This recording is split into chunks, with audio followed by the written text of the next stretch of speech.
أعوذ بالله من الشيطان الرجيم بسم الله الرحمن الرحيم إن الحمد لله والصلاة والسلام على رسول الله وعلى آله وصحبه ومن والاه رب اشرح لي صدري ويسر لي أمري واحلل عقدة من لساني يفقهوا قولي اللهم انفعنا بما علمتنا وعلمنا ما ينفعنا وزدنا علما اللهم إني أسألك علما نافعا ورزقا طيبا وعملا متقبلا آمين يا رب العالمين اللهم صل على محمد وعلى آل محمد كما صليت على إبراهيم وعلى آل إبراهيم إنك حميد مجيد اللهم بارك على محمد وعلى آل محمد كما باركت على إبراهيم وعلى آل إبراهيم إنك حميد مجيد. آية نمبر 44 ہے ألم تر إلى الذين أوتوا نصيبا من الكتاب يشترون الضلالة وَيُرِيدُونَ أَن تَضِلُّوا السَّبِيلَ کہ أَلَمْ تَرَ إِلَى الَّذِينَ أُوتُوا نَصِيبًا مِنَ الْكِتَابِ. اب جو یہ آیات ہیں کچھ اس سے ملتی جلتی آیات ہم سورۃ البقرہ میں بھی پڑھ چکے ہیں اور سورہ آل عمران میں بھی پڑھ چکے ہیں، تو ان کو زیادہ ڈیپتھ میں نہیں جائیں گے، بس ایک مفہوم سمجھنے کی کوشش کریں گے کہ جن لوگوں کو کتاب یعنی تورات کا علم دیا گیا ان میں سے ایک حصہ دیا گیا، کیا تم نے ان کو نہیں دیکھا کہ وہ کس طرح گمراہی مول لے لیتے ہیں اور چاہتے ہیں کہ تم بھی راستے سے بھٹک جاؤ. تو یہ یہود کے بارے میں ہے کہ انہیں کتاب کا ایک حصہ دیا گیا تھا، یعنی کتاب کے علم کا ایک حصہ، یعنی کہ ظاہری بات ہے کہ کسی کو بھی کسی بھی کتاب کا مکمل علم، یہ کسی کا کلیم کرنا یا یہ سمجھنا کہ مجھے قرآن مکمل طریقے سے سمجھ میں آتا ہے، تو یہ پاسبل ہی نہیں ہے. اس لیے یہ فرمایا گیا اوتو نصیبا من الکتاب، کتاب کا ایک حصہ، کتاب کے علم کا ایک حصہ، کہ اس کی بٹ آف انڈرسٹینڈنگ ان کے علماء کے پاس تھی. تو کیا کرتے تھے؟ یشترون الضلالہ، کہ وہ گمراہی کو خرید لیتے تھے، کہ ان کا جو سودا تھا ہمیں پتا ہے کہ وہ ہدایت کو چھوڑ کر اور گمراہی اپنے لیے خرید رہے تھے. اور یہی نہیں کہ اپنے لیے گمراہی اور غلط راستہ پر جا رہے تھے، بلکہ وہ مسلمانوں کے لیے بھی کیا چاہتے تھے؟ وَيُرِيدُونَ أَن تُضِلُّوا السَّبِيلَ، کہ وہ کہ ہم اگر صحیح راستے پر نہیں ہیں، ہم راستے سے بھٹکے ہوئے ہیں، تو مسلمانوں کو بھی جو ہے وہ سیدھے راستے سے بھٹکا دیں. واللہ اعلم باعدائکم، کہ اللہ سبحانہ وتعالی بہتر جانتا ہے تمہارے دشمنوں کو، یعنی کہ آپ صلی اللہ علیہ وسلم اور مسلمانوں کے دشمنوں کو. اور یہ یہود کی طرف ہی آیات جو ہے وہ خاص جو ہے وہ ان کا کانٹیکس یہود کی طرف ہے.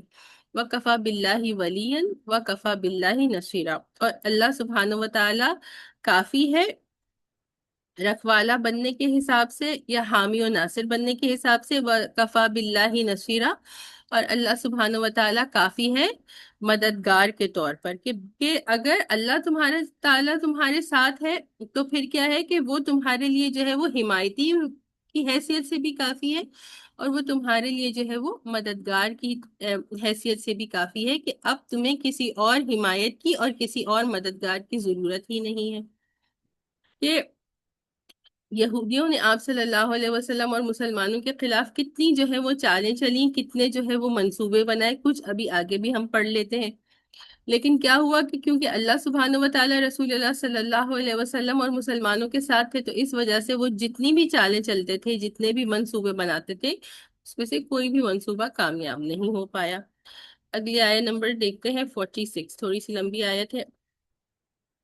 من الذین ہادوا یحرفون کلم عن مواضعہ، اور ان لوگوں میں سے جو کہ یہود ہیں، یعنی یہودیوں میں سے کچھ لوگ ایسے ہیں کہ یحرفون الکلمہ، کہ جو ہے وہ کلمے کو جو ہے وہ تحریف کر دیتے ہیں، اسے بدل دیتے ہیں، ان مواضعہ، اس کی جگہ سے.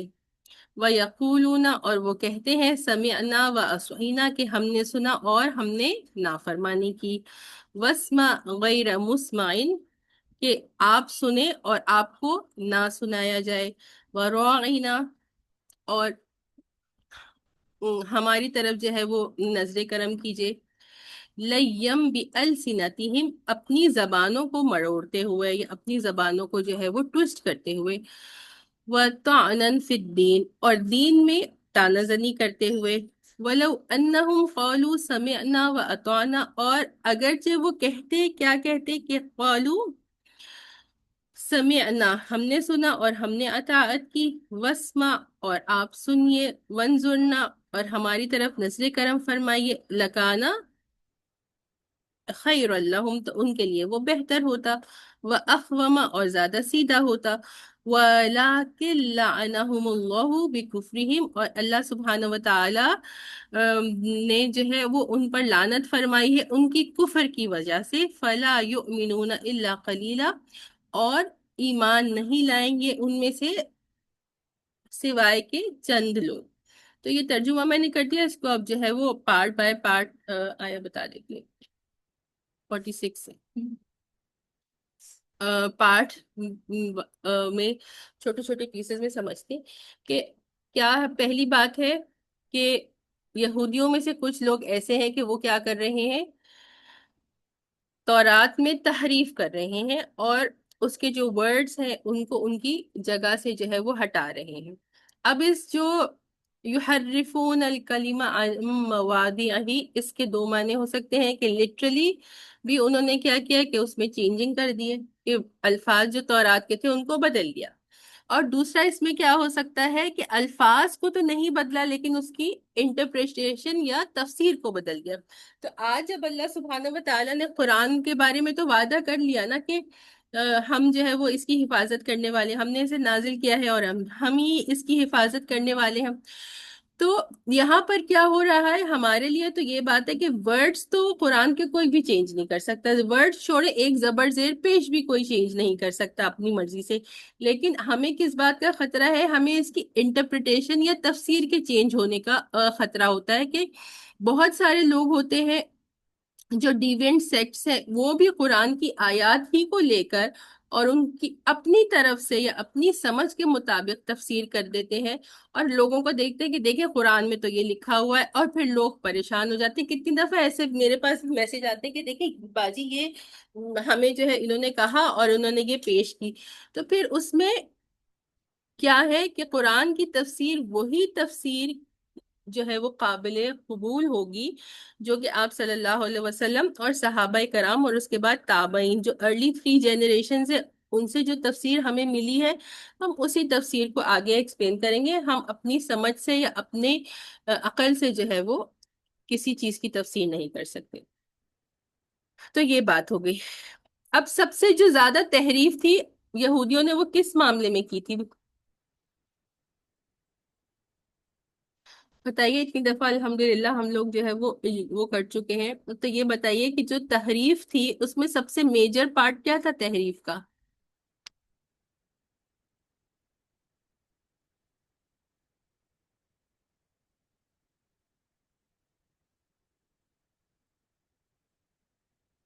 یا اس کی انٹرپریٹیشن کو چینج کرنے کی بات آتی تھی، تو وہ سب سے میجر اور سب سے بڑا جو چیز تھی جس میں انہوں نے تحریف کی، وہ آپ کے خیال میں کیا تھی؟ ہم آلریڈی کافی دفعہ ڈسکس کر چکے ہیں۔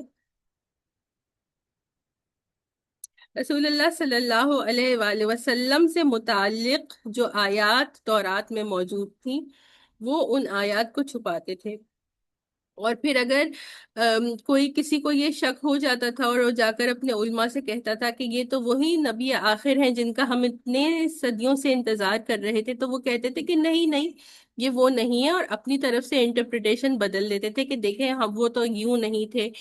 تو اس طرح سے اگر کوئی سمجھ بھی جاتا تھا کہ یہ نبی آخر ہے تو اس کو بھی وہ ڈاؤٹ میں ڈال دیتے تھے کہ رسول اللہ صلی اللہ علیہ وسلم وہ خاتم النبیین نہیں ہے کہ جن کا ہم انتظار کر رہے تھے، وہ تو کوئی اور ہوں گے۔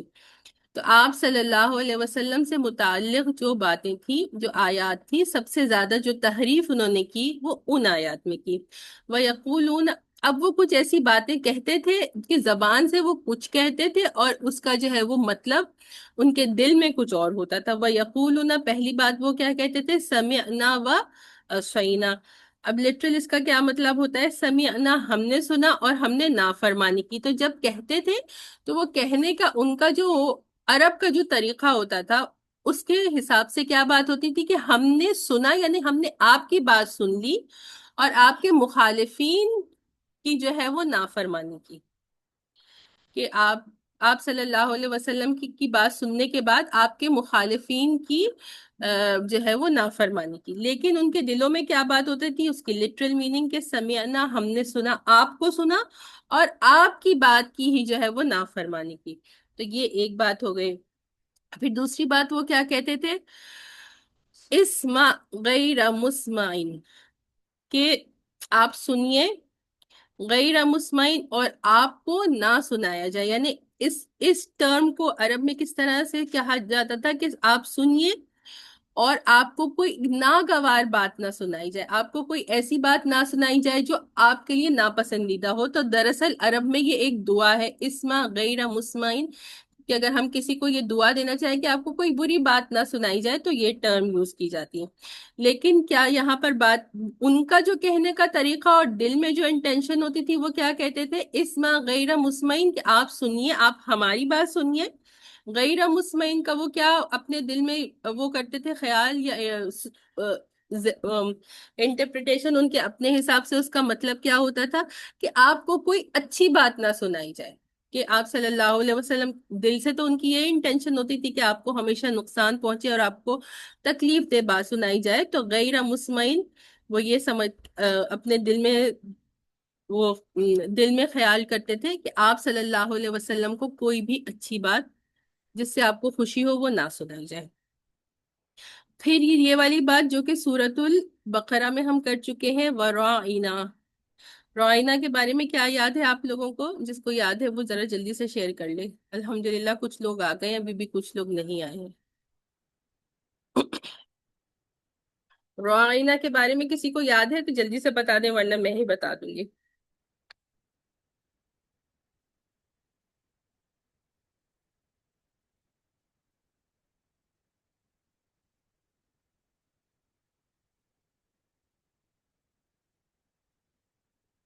رائنا کا مطلب انظرنا کی طرح ہوتا ہے کہ ہماری طرف متوجہ ہو، ہماری طرف نظر کرم فرمائے۔ تو عربی میں اس کا مطلب یہ ہوتا ہے کہ ہماری طرف متوجہ ہو۔ جیسے انگلش میں ہم کہتے ہیں کوئی بات سمجھ میں نہیں آتی تو کیا کہتے ہیں، ایکسکیوز می، یا کہتے ہیں پارڈن۔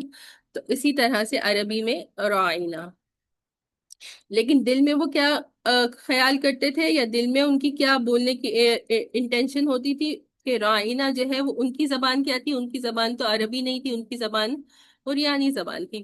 تو اس میں یہ رائنا جو ہے ایک گالی ہے، تو وہ کہتے تو تھے اس طرح سے آپ صلی اللہ علیہ وسلم کو، لیکن نعوذ باللہ دل میں وہ انٹینڈ کرتے تھے کہ ہم یہ وہ اوریانی کی اپنی آپ صلی اللہ علیہ وسلم کو گالی دے رہے ہیں۔ اور ایک اور بھی جو ہے اس کی دوسری تفسیر کیا آتی ہے کہ راعینا کہتے تھے، لیکن جو ہے وہ راعینا کہتے تھے، کہ اس کا مطلب کیا ہوتا ہے، عربی کا ہی لفظ ہے اور اس کا مطلب کیا ہوتا ہے، اے ہمارے چرواہے۔ تو اس طرح سے یہی آگے کیا بات آ رہی ہے، لیم بھی السنتہم، اپنی زبانوں کو مڑوڑ کے۔ کچھ ورڈز تو ایسے بولتے تھے کہ زبانوں کو مڑوڑ کے، اور کچھ ورڈز اس طرح سے کہتے تھے کہ زبان سے تو ورڈز جیسے عام یوزیج ہوتا ہے وہ اس طرح سے کرتے تھے، لیکن دل میں ان کی انٹینشن یا اس کو کہنے کا مقصد الگ ہوتا تھا۔ تو یہ تین باتیں ہیں۔ اب آگے اللہ سبحانہ و تعالیٰ کیا فرما رہے ہیں، اور یہ دوسرا اس کا کیا مقصد تھا، وَطَعْنًا فِي الدِّينِ، اور دین میں جو ہے وہ تانا زنی کرنے کے لیے۔ وَلَوْ أَنَّهُمْ قَالُوا سَمِعْنَا وَأَطَعْنَا، کہ اگر وہ لوگ کہتے سمعنا کہ ہم نے سنا، وَأَطَعْنَا اور ہم نے اطاعت کی، یعنی آپ صلی اللہ علیہ وسلم نے جو حکم دیا ہم نے اس کو ایز اٹ از فالو کیا، وَاسْمَعْ اور آپ ہماری بات سنیے، وَانظُرْنَا رائنا کی جگہ کیا کہیے، وَانظُرْنَا، کہ آپ ہم پر نظر کرم فرمائیے یا آپ ہماری رعایت کیجیے، لَكَانَ خَيْرًا لَهُمْ، تو ان کے لیے یہ بہتر ہوتا، وَأَقْوَمْ اور زیادہ سیدھا ہوتا، وَلَكِنْ لَعَنَهُمُ اللَّهُ بِكُفْرِهِمْ، لیکن اللہ سبحانہ و تعالیٰ نے ان پر لعنت فرمائی ہے ان کے کفر کی وجہ سے۔ جو یہ لعنت ہے یا رحمت سے دوری ہے یہ ان کے کفر کی وجہ سے ہے۔ فَلَا يُؤْمِنُونَ إِلَّا قَلِيلًا، اور ایمان نہیں لائیں گے ان میں سے سوائے بہت تھوڑے سے لوگ، کہ کچھ لوگ جو ہے یہودیوں میں سے ایمان لے آئے لیکن اکثر نہیں لائے۔ اور بتائیے کہ سب سے بہترین مثال کس کی ہے جو یہودیوں میں سے جو ہے وہ ایمان لے اور بہت سچے مسلمان تھے؟ نام کسی کو یاد ہے؟ یہ باتیں تو یاد ہونی چاہیے نا، کسی کو تو یاد ہونا چاہیے۔ یہودیوں کے علماء میں سے، جی، برقہ بن نوفل، السلام علیکم ورحمۃ اللہ۔ جی ورقہ بن نوفل نہیں تھے وہ، برقہ بن نوفل، جی اچھا نہیں۔ ورقہ بن نوفل کو پراپر آپ صلی اللہ علیہ وسلم پر ایمان لانے کا موقع نہیں ملا تھا نا، اور اچھا، وہ پھر میرے ذہن یہودی سے تھے بھی نکل گیا نہیں، وہ نام۔ تو حضرت خدیجہ کے جو ہے وہ کزن تھے۔ وہ تورات اور انجیل کا علم ضرور رکھتے تھے لیکن وہ یہودی نہیں تھے۔ حضرت عبداللہ بن سلام، وعلیکم السلام جی، کس کو کہنا ہے؟ جی میں یہ کہہ رہی تھی عبداللہ بن سلام۔ عبداللہ بن سلام، جی حضرت عبداللہ بن سلام، ان کے بارے میں ہم پہلے بھی کافی مرتبہ بات کر چکے ہیں، تو نام جو ہے وہ یاد رکھا کریں تاکہ پھر آپ کا ایک صحابہ کرام سے کنیکشن بنتا رہے۔ اگلی آیت کرتے ہیں، آیت نمبر 47 کر رہے ہیں۔ یا ایھا الذین اوتوا الکتاب آمنو، یا ایھا الذین اوتوا الکتاب آمنو بما نزلنا مصدقا لما معکم من قبل ان نطمس وجوها فنردها على أدبارها أو نلعنهم كما لعنا أصحاب السبت وكان أمر الله مفعولا۔ اے اہل کتاب، جو قرآن ہم نے اب نازل کیا ہے جو تمہارے پاس پہلے سے موجود کتاب کی تصدیق ہی کرتا ہے، اس پر ایمان لے آؤ قبل اس کے کہ ہم کچھ چہروں کو مٹا کر انہیں گدی جیسا بنا دیں، یا ان پر ایسی پھٹکار ڈال دیں جیسی پھٹکار ہم نے سبت والوں پر ڈالی تھی، اور اللہ سبحانہ و تعالیٰ کا حکم ہمیشہ پورا ہو کر ہی رہتا ہے۔ تو اب ان سے یہ کہا جا رہا ہے، یہ وہی کنٹینیوشن ہے، یہودیوں سے ہی بات کی جا رہی ہے۔ یا ایھا الذین اوتوا الکتاب، کہ اے وہ لوگوں کے جنہیں کتاب دی گئی ہے، آمینو ایمان لے آؤ، بما نزلنا جو کہ ہم اس پر کہ جو ہم نے نازل کیا ہے، یعنی کہ قرآن۔ یہودیوں سے کیا کہا جا رہا ہے کہ اب جو یہ ہم نے قرآن نازل کر دیا ہے اس پر ایمان لے آؤ، کہ یہ قرآن کے بارے میں پھر کیا فرمایا ہے، مصدقا لما معکم من قبل، کہ جو تصدیق کرنے والا ہے اس کی کہ جو تمہارے پاس ہے اس سے پہلے، یعنی کہ جو کچھ تمہارے پاس ہے، یعنی کہ تورات کی تصدیق کرنے والا قرآن ہے، اس سے پہلے، من قبل ان نطمس وجوہا، اس سے پہلے کہ ہم تمہارے چہروں کو جو ہے وہ مٹا دیں، کہ جس طرح سے ان کی جو ہے وہ ان کا جو عمل تھا یا ان کا جو گناہ تھا وہ کیا تھا، وہ اللہ کے ورڈز کو مٹاتے تھے، تو اسی طرح اب ان کی سزا ہے اس کے مطابق۔ ہم نے یہ بات پہلے بھی ڈسکس کی ہے کہ جس طرح کا جس کا گناہ ہوتا ہے یا جرم ہوتا ہے اسی طرح کی اللہ سبحانہ و تعالیٰ ان کو سزا دیتے ہیں۔ تو یہی کہ کیونکہ وہ اللہ کے کلام کو مٹایا کرتے تھے تو اسی طرح سے ان کی سزا بھی یہ ہے، ان نطمس وجوہن، کہ ہم مٹا دیں تمہارے چہرے کو، یا پھر وہ جو ہے اس کی انٹرپریٹیشن کو چینج کرتے تھے تو پھر اس کی سزا کے لیے کیا کہا، فَنَرُدَّهَا عَلَىٰ أَدْبَارِهَا، یا تمہارے چہروں کو کیا کر دیں، پلٹ دیں تمہاری پیٹھوں پر، کہ تمہارا چہرہ جو ہے وہ سیدھا ہے، اس کو تمہارے چہروں کو الٹا کر دیں، اور تمہارا جو چہرے ہیں وہ تمہاری پیٹھ کی طرف موڑ دیں، کہ جیسے تم انٹرپریٹیشن کو سیدھے کو ٹیڑھا کرتے ہو تو اس طرح سے تمہارے چہروں کو بھی ٹیڑھا کر دیا جائے، اور تمہارے چہروں کو سامنے کے بجائے تمہاری پیٹھوں کی طرف موڑ دیا جائے، یا پھر کیا، وَنَلْعَنَهُمْ كَمَا لَعْنًا أَصْحَابَ السَّبْتِ، یا پھر ہم تمہارے اوپر لعنت کریں جیسا کہ ہم نے لعنت کی تھی اصحاب السبت پر، یعنی یا ہفتے والوں پر۔ تو ہفتے والوں کے بارے میں کچھ یاد ہے کسی کو؟ یہ بھی ہم سورۃ البقرہ میں پڑھ چکے ہیں، میں بھی جی، بتاؤں گی، یہ جس کو یاد ہے وہ بتا دے۔ یہ جو شکار، مچھلی کا وہ کرنے سے منع کیا تھا شکار ایک نا، منٹ تو ایک یہ منٹ ایک منٹ کون کہہ رہے ہیں؟ ایک دن پہلے فضیلہ کو بولنے دیجیے، پھر میں آپ لوگوں سے سنتی ہوں. جی سعدیہ، میں ابھی آپ سے. جی فضیلہ بتائیے. ہفتے کے دن مجھے مچھلی پکڑنے کا منع کیا گیا تھا. وہ ان لوگوں نے کیا کیا تھا کہ بڑے بڑے سے گڑھے بنا لیے تھے تاکہ نا مچھلیاں اس میں آ کے نا اور یہ ہوتا تھا کہ آزمائش تھی. ہفتے والے دن مچھلیاں زیادہ آتی تھی اور دنوں میں نہیں آتی تھی. تو انہوں نے جب دیکھا کہ ہفتے والے دن تو بہت مچھلیاں آتی ہیں تو پھر انہوں نے ہیلے بازی کی اور انہوں نے ایک گڑھے اور ٹنل ٹائپ سے بنا دیا تھا تاکہ وہ ساری جو ہے نا ہفتے والے دن جو ہے نا مچھلیاں ان میں جمع ہو جاتی تھی تو پھر وہ اتوار کو اس میں سے سارے نکال دیں. بالکل اسی طرح سے کٹے تھے. اچھا جی سعدیہ، آپ کیا کہہ رہی ہیں؟ جی میں بھی یہی بتانا چاہ رہی تھی، بس یہی واقعہ جو ٹھیک ابھی ہے. فضیلہ نے تو شیئر کیا. اگر آپ کو یاد ہے وہ تو آپ بتا دیجئے مزید کہ پھر اللہ سبحانہ و تعالیٰ نے ان کو کیا سزا دی. ہاں سعدیہ. مجھے یہ صحیح سے یاد نہیں ہے، اچھا کوئی سوری. بات نہیں. کس کو یاد ہے کہ ان کو کیا سزا دی؟ کہ یہاں پہ فرمایا کہ ہم ان پر ایسی لعنت کریں گے کہ جیسے ہم نے ہفتے والوں پر یا اصحاب سب پر لعنت کی تھی. تو لعنت تو پہلے وہی لٹرل کہ اللہ کی رحمت سے ان کی دوری ہو گئی تھی، اور پھر ان کو سزا کیا دی گئی تھی؟ انہیں بندر بنا دیا گیا تھا. ان کے چہرے مسخر. ہاں بندر بندر بنا دیا گیا تھا. خیرتم من الخاسئین، کہ ان کو جو ہے وہ بندر بنا دیا گیا تھا. اور 3 دنوں تک وہ رہے تھے، اور اس کے بعد پھر جو ہے وہ ان کو جو ہے وہ ختم کر دیا گیا تھا. تو اس طرح سے یہ ہے. تو یہی کہ اللہ سبحانہ و تعالیٰ جس طرح سے جو ہے وہ چاہے گا تمہیں اس کی سزا دے سکتا ہے. وَكَانَ أَمْرُ اللَّهِ مَفْعُولًا، اور اللہ سبحانہ و تعالیٰ کا حکم تو ہمیشہ ہی پورا ہو کر رہتا ہے، کہ جو اللہ حکم دے دیتے ہیں پھر وہ ہر حال میں پورا ہو کر ہی رہتا ہے. آیہ نمبر 48 کر رہے ہیں. ان اللہ لا یغفر ان یشرک بہ، بے شک اللہ سبحانہ و تعالیٰ جو ہے وہ نہیں بخشتے کہ اس کے ساتھ کسی کو شریک کیا جائے.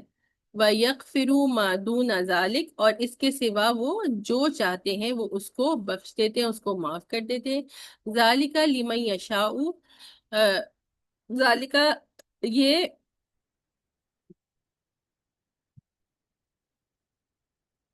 ایک منٹ،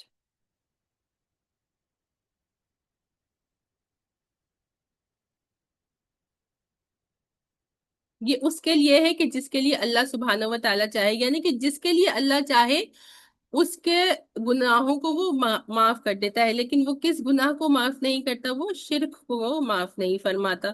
وَمَن يُشْرِكْ بِاللَّهِ، اور جو اللہ سبحانہ و تعالیٰ کے ساتھ شرک کرے گا، فَقَدِ افْتَرَىٰ إِثْمًا عَظِيمًا، کہ بس اس نے جو ہے ایک بہت بڑا جھوٹا بہتان باندھا ہے.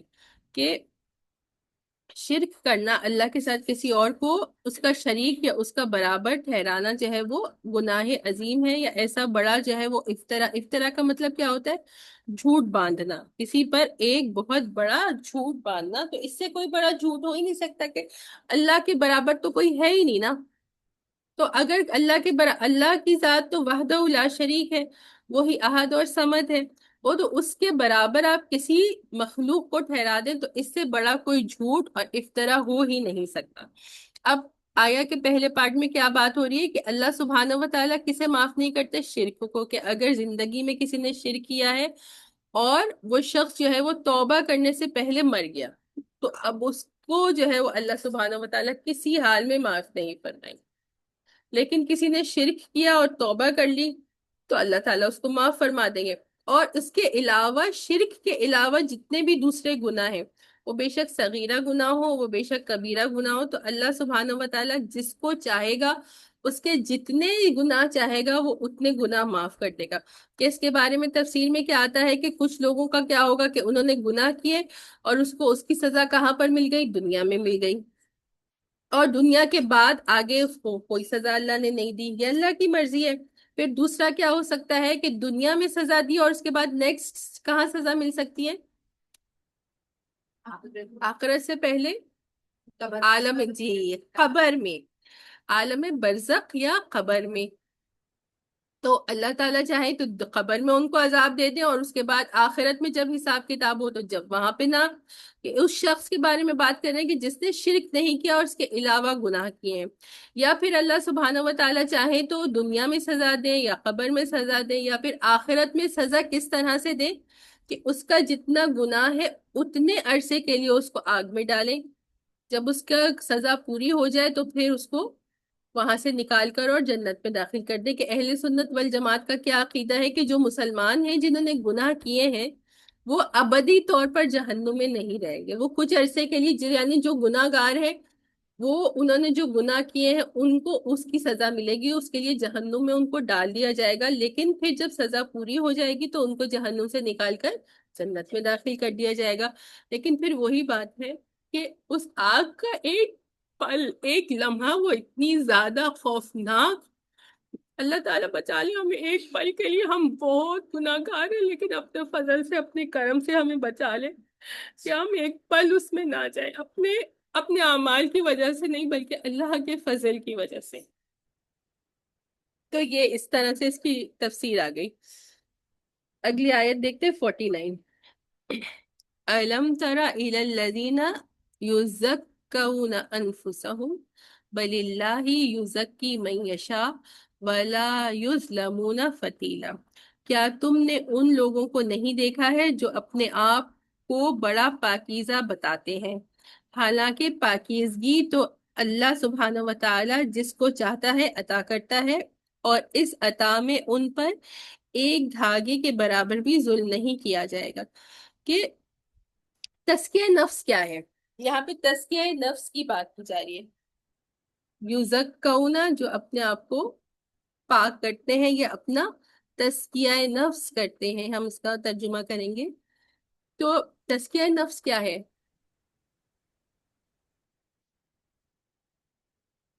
نفسانی خواہشات ساری جتنی بھی ہیں ان پہ اپنے آپ کو قابو میں رکھنا، جی دنیا دوبارہ کی زور سے بولیے، بالکل نہیں سمجھ آیا۔ نفسانی خواہشات پہ قابو رکھنا۔ اچھا، بالکل صحیح۔ اس کے علاوہ کوئی بتائے گا؟ آپ لوگوں نے پہلی دفعہ سنا ہے تزکیہ نفس؟ پہلے سنا ہوا ہے لیکن ایکسپلین کرنا نہیں آیا۔ اچھا اپنے نفس سوری جی جی بتائیے سعدیہ۔ میں کہہ رہی تھی اپنے نفس کا جائزہ لینا۔ بالکل، یہ بالکل صحیح کہہ رہی ہیں جی۔ جویری آپ کیا کہہ رہی ہیں؟ جی میں بھی یہی کہنا چاہ رہی تھی کہ اپنے اوپر سیلف ریفلیکشن کرنا اپنے نفس کے اوپر، کہ مطلب آپ کس حد تک اس کی نفس کی باتوں میں آ رہے ہیں۔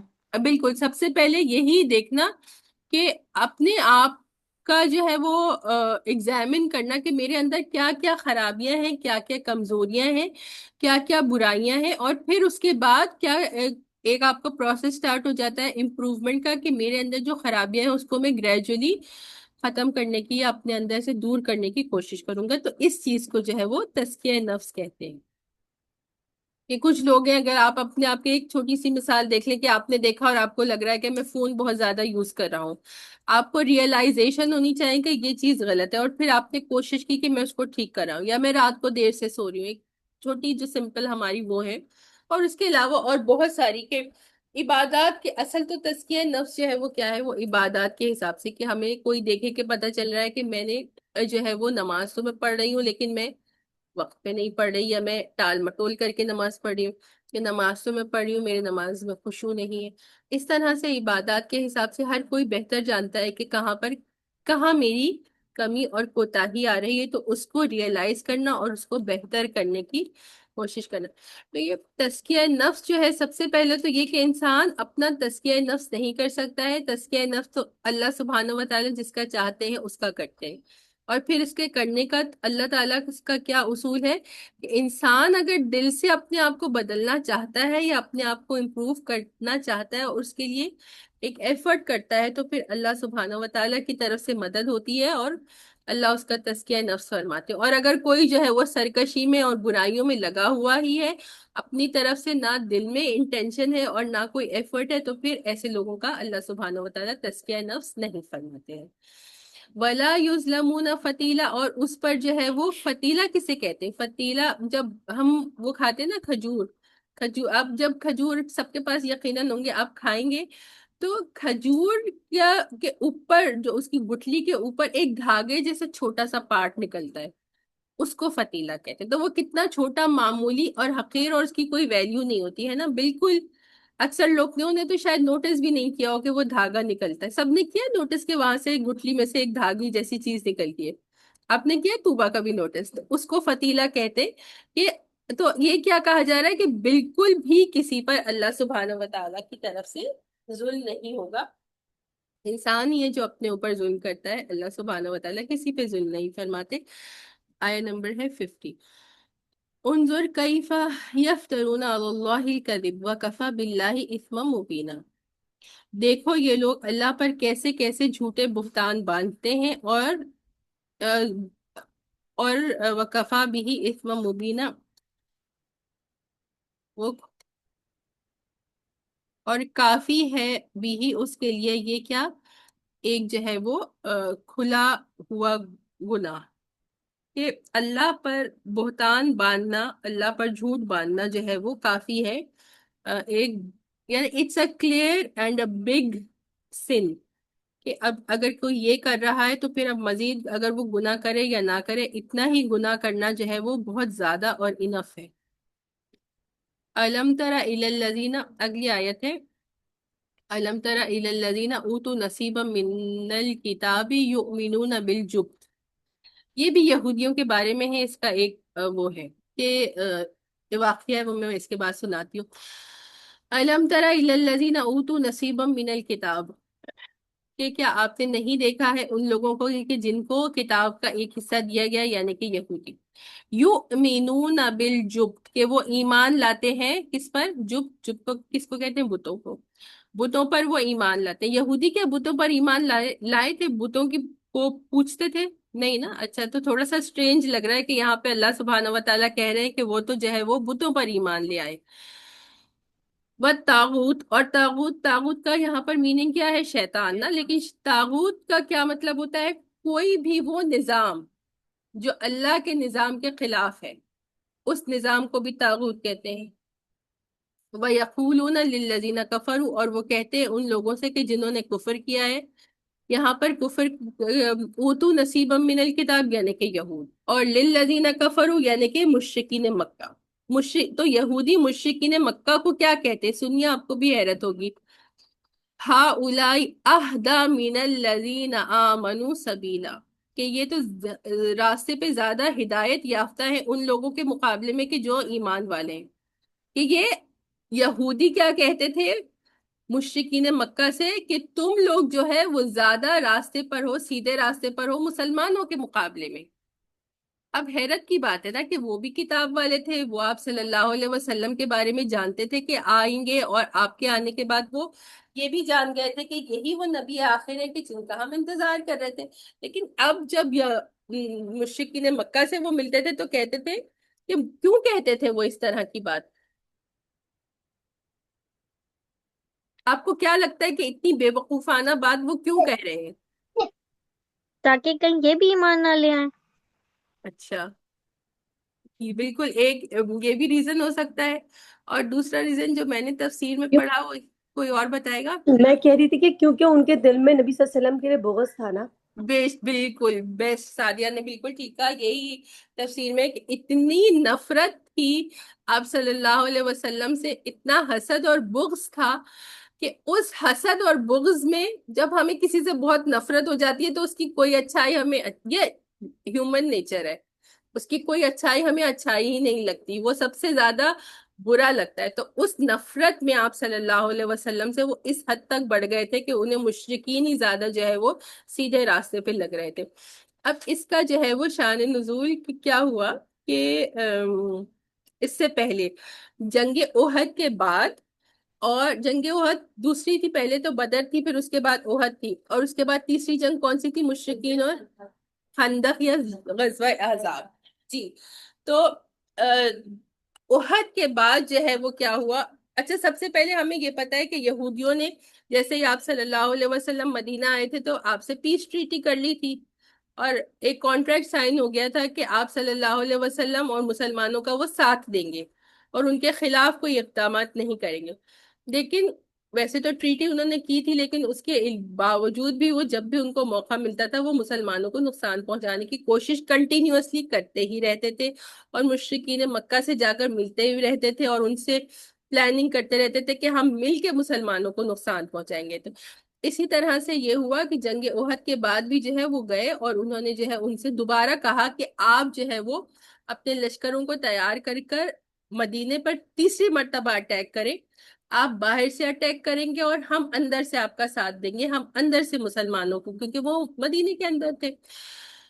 اچھا، اب اس میں کون ان کے سردار تھے؟ لیکن اس میں دو سردار، ایک کا نام کیا تھا، ہویئی بن اخطب اور کعب بن اشرف. دو ان کے بہت بڑے، کعب بن اشرف کو تو پھر مسلمانوں نے، اور پھر ہویئی بن اخطب بھی، ان کو مسلمانوں نے جو ہے وہ مار دیا تھا. لیکن یہ جو ہے آپ یہ سمجھ لیں کہ ان کے سب سے زیادہ جو شر پسند اور مسلمانوں کے خلاف جو دو سردار تھے وہ یہی تھے، کعب بن اشرف اور ہویئی بن اخطب. اور دوسری بات کیا ہے کہ ہویئی بن اخطب کی ایک جو بیٹی تھی، تو ان کا جو ہے رسول اللہ صلی اللہ علیہ وسلم سے نکاح ہوا تھا. ان کا نام کوئی بتائے گا؟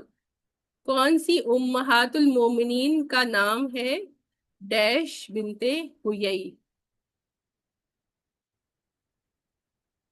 ان کے بارے میں انشاءاللہ نیکسٹ ویک کریں. ابھی تو ان کی ٹرن نہیں آ رہی تھی، لیکن نیکسٹ ویک ان کے بارے میں بات کریں گے، کیونکہ ابھی یہاں پتہ چل گیا کہ باپ مسلمانوں کا اتنا بڑا دشمن تھا اور ان کو اللہ تعالیٰ نے اتنی بڑی نعمت اور سعادت سے نوازا کہ مسلمان ہوئی اور آپ صلی اللہ علیہ وسلم سے نکاح کا شرف حاصل ہوا. کسی کو بھی؟ حضرت زینب تھی جی آئی نہیں، گیس. اس دن میں نے ان کے بارے زینب میں بنت سنا ہے کہ جہش آپ ہے اور زینب بنت خزیمہ ہے. ہاں ٹھیک ہے.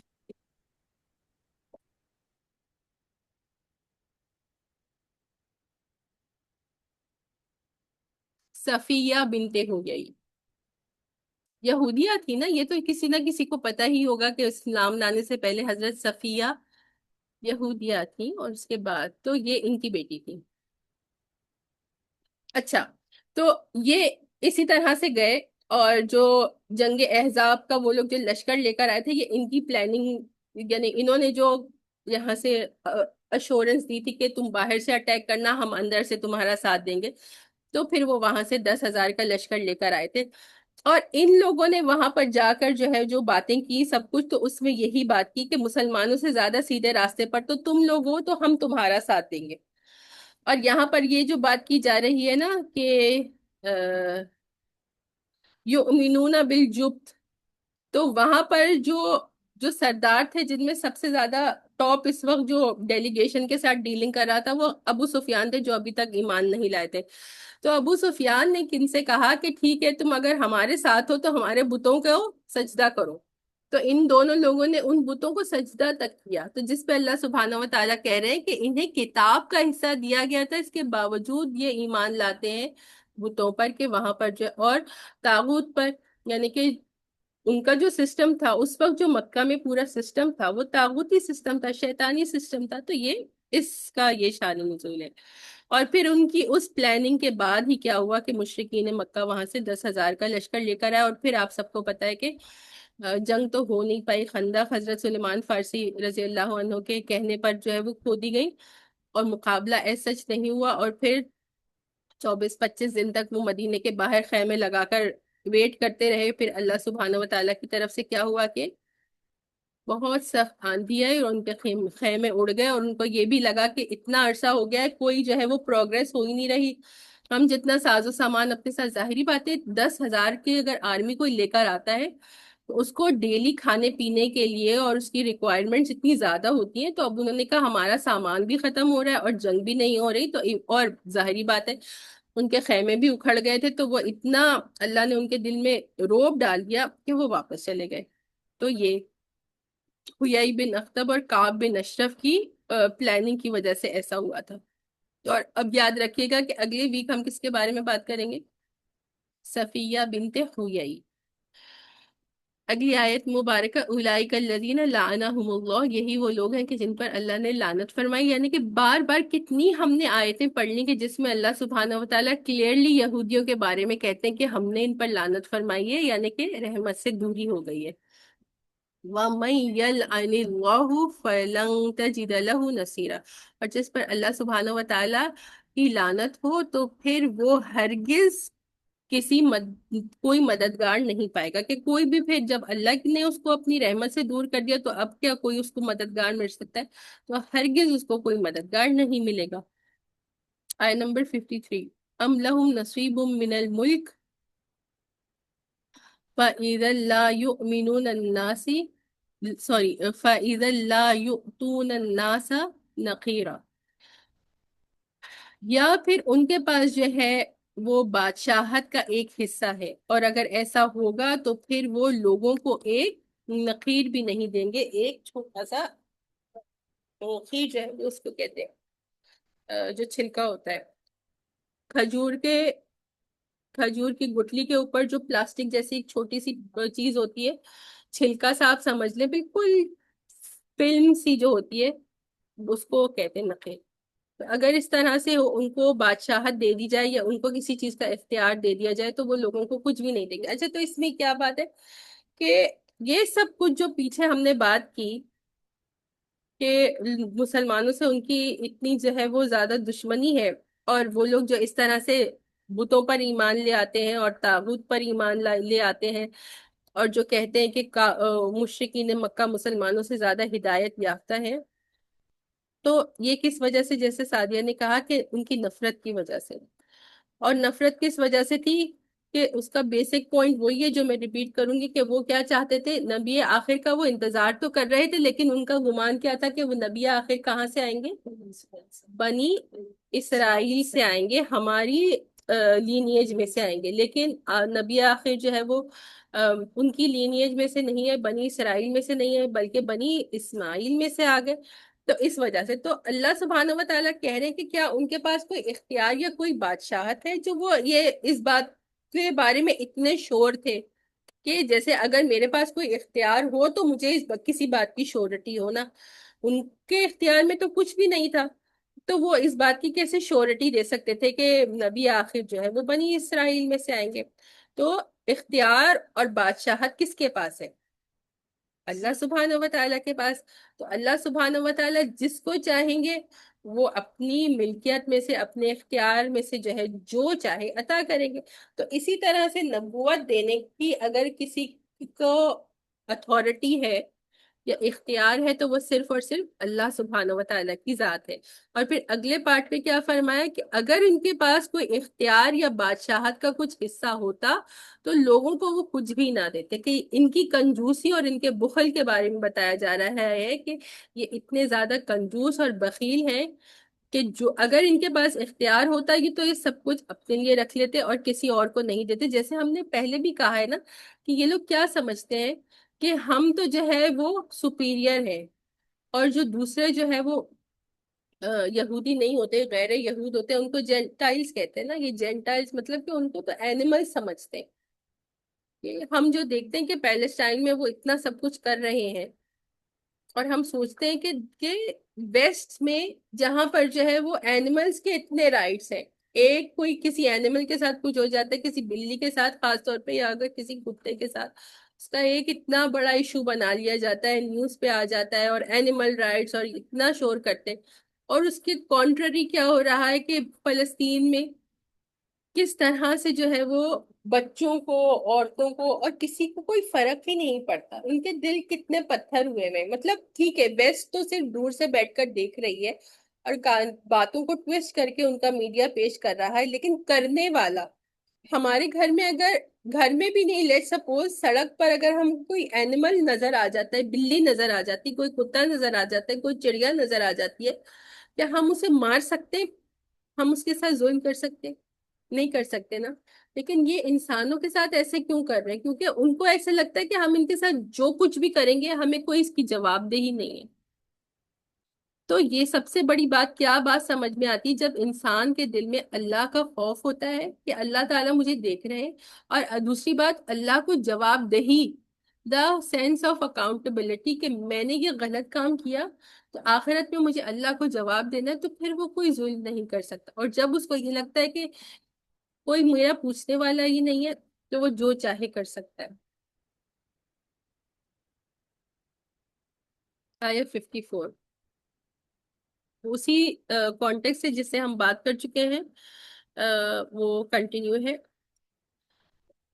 ام یحسدون الناس علی ما آتاہم اللہ من فضلی، یا یہ لوگ جو ہے وہ لوگوں سے حسد کرتے ہیں اس پر کہ جو اللہ سبحانہ و تعالیٰ نے انہیں عطا کیا ہے اپنے فضل میں سے، جس میں سے سب سے بڑا فضل کیا تھا؟ نبوت تھی جو رسول اللہ صلی اللہ علیہ وسلم کو دی گئی تھی۔ فقد آتینا آل ابراہیم الکتاب والحکمہ، پس تحقیق کہ ہم نے دیا ہے ابراہیم علیہ السلام کی اولاد کو کتاب اور حکمت، یعنی کتابیں بھی دی اور ان کو جو ہے نبوت بھی دی، وَآتَاهُمْ مُلْكًا عَظِيمًا، اور ان کو جو ہے وہ ہم نے جو ہے عظیم بادشاہت بھی دی۔ تو ابراہیم علیہ السلام کی اولاد میں ہی اللہ سبحانہ و تعالیٰ نے جس کو چاہا کہ کچھ لوگوں کو جو ہے وہ کتاب، انبیاء کرام ایسے تھے کہ جن کو کتابیں دی، اور کچھ ایسے انبیاء کرام تھے کہ جن کو صرف نبوت دی اور اس کے ساتھ کوئی کتابیں نہیں۔ بے شمار ابراہیم علیہ السلام کی اولاد میں سے یعقوب علیہ السلام کی نسل میں انبیاء کرام آئے، اور پھر انہی کی نسل میں سے کیا تھے کہ اللہ سبحانہ و تعالیٰ نے جو ہے وہ بڑے بڑے بادشاہ بھی بنائے۔ کون سے تھے وہ بادشاہ؟ ابراہیم علیہ السلام۔ جی سسٹر ندرت؟ حضرت داؤد علیہ السلام، حضرت سلیمان علیہ السلام۔ جی بالکل، حضرت داؤد علیہ السلام اور حضرت سلیمان علیہ السلام، اور اس کے علاوہ کوئی نام یاد آ رہا ہے آپ کو؟ ذوالقرنین نہیں؟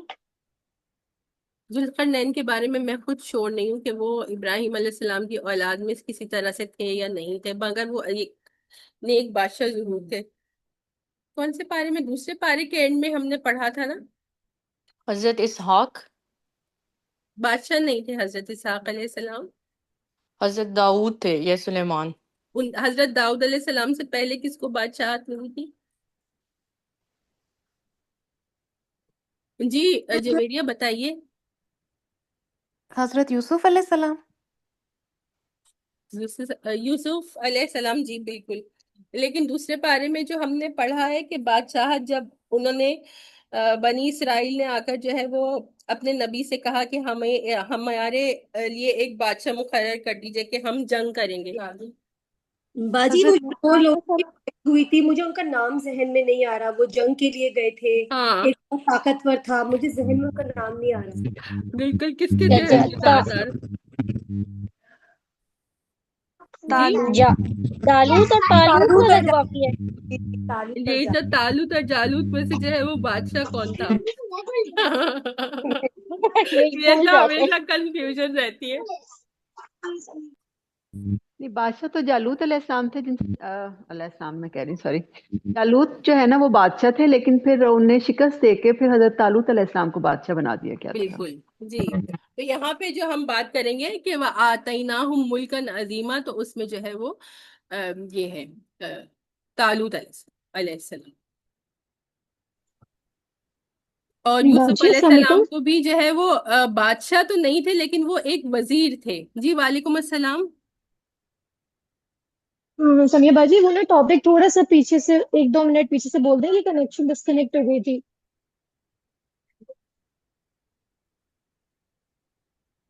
میں یہ کہہ رہی تھی کہ طالوت علیہ السلام جو یہاں پر ہم بات کر رہے تھے جی جی وَآتَيْنَاهُ مُلْكًا عَظِيمًا، تو اس میں جو ہے وہ آپ لوگوں نے داؤد علیہ السلام اور سلیمان علیہ السلام کا بتایا، اور اس کے بعد جو میں دوسرے پارے کے اینڈ میں بات کر رہی تھی وہ طالوت جو تھے ان کو جو ہے وہ ابراہیم علیہ السلام ہی کی اولاد میں سے وہ تھے، بنی اسرائیل میں سے تھے نا وہ فور شور، تو وہ بنی اسرائیل ابراہیم علیہ السلام کی اولاد میں سے تھے۔ تو یہ میں نے کہا تھا، اس کی تھوڑی اور فردر ہم نے واقعے کو ڈسکس کیا تھا۔ اگلی آیت دیکھتے ہیں، 1-2 آیات اور کر لیں گے انشاءاللہ، ایک منٹ دیکھ لوں کہ کتنی کر سکتے ہیں۔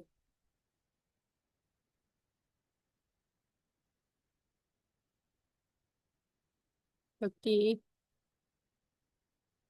57 تک کر لیتے ہیں کیونکہ زیادہ ڈیٹیل کی ضرورت نہیں پڑے گی انشاءاللہ، 57 تک کرتے ہیں۔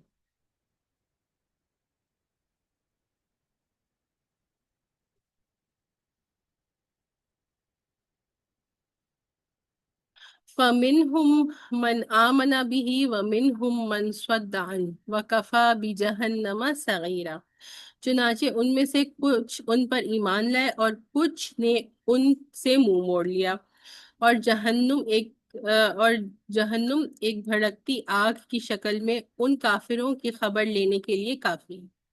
تو انہی لوگوں میں سے یعنی کہ کس کے بارے میں بات کی جا رہی ہے؟ ابراہیم علیہ السلام کی اولاد میں سے، کہ ان میں سے کچھ لوگ جو ہے ان کے پاس جو ہے وہ اللہ سبحانہ و تعالیٰ نے کتابیں بھی بھیجی اور انبیاء بھی بھیجے اور بادشاہ بھی بنائے۔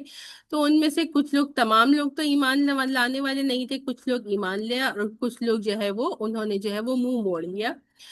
اور جنہوں نے منہ موڑ لیا ان کے لیے ہے وکفا بھی جہنم سعیرہ، اور کافی ہے ان کے لیے جہنم ایک بھڑکتی ہوئی آگ، کہ اس کا عذاب جو ہے وہ ان کے لیے کافی ہے۔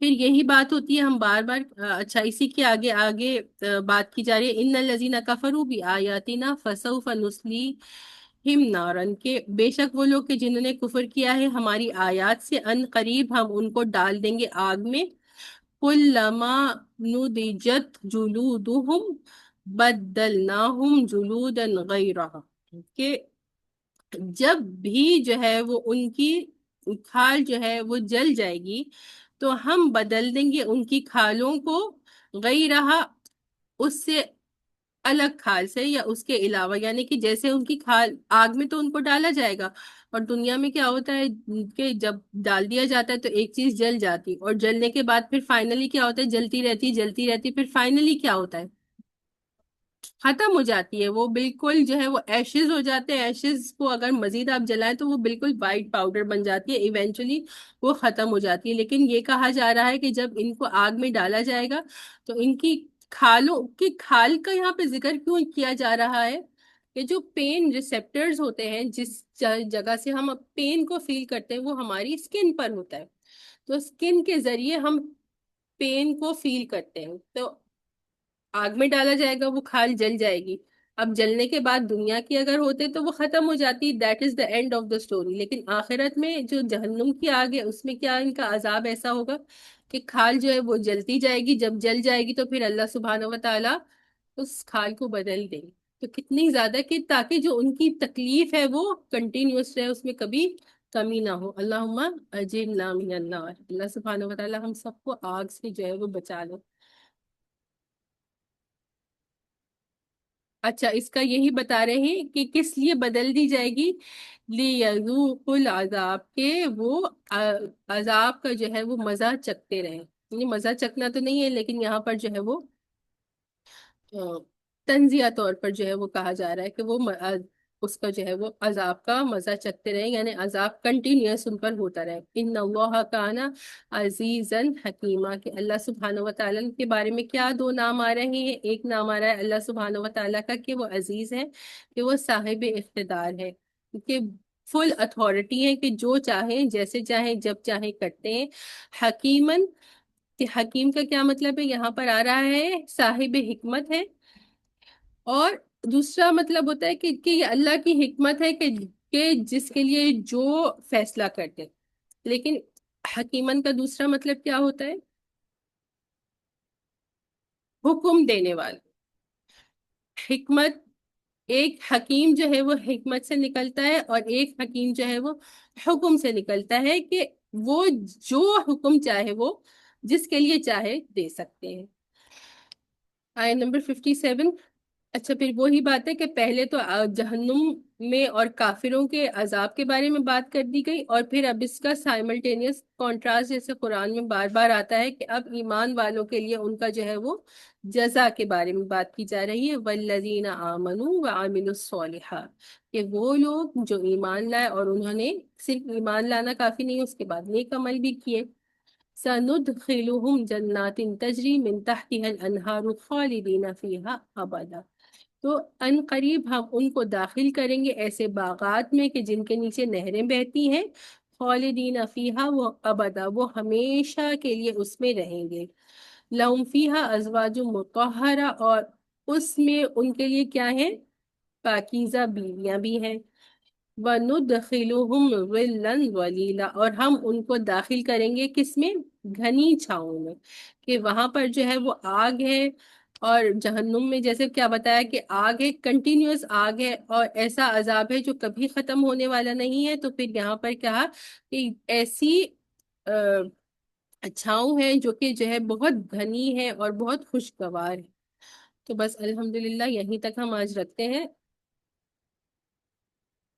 اور اس کا تھوڑا کچھ شان نزول ہے تو انشاءاللہ اس کو نیکسٹ ویک کریں گے. ریکارڈنگ میں بند کر دیتی ہوں، پھر اس کے بعد ہمیں آج کس کے بارے میں بات کرنی ہے؟ ام سلمہ رضی اللہ عنہا کے بارے میں. کسی کو کوئی سوال پوچھنا ہے ان آیات سے متعلق؟